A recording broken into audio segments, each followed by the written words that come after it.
এই যে ভাই এটা হলো কিচেন, আচ্ছা মাইক্রোওভেন আছে, প্লেট আছে, সব আছে। ওই দেখেন যা যা লাগে, চুলা আছে, ওয়াশিং মেশিন আছে, ফ্রিজ আছে, ঠিক আছে। তারপরে এই যে টয়লেট, এই হলো একটা টয়লেট, এই হলো আপনার সালা, ড্রয়িং রুম আর কি, এগুলো আরেকটা টয়লেট, আচ্ছা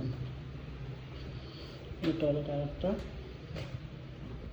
তারপরে এলো গিয়ে রুম একটা আপনার 3 বেডের, ঠিক আছে। আর হলো মাস্টার রুম।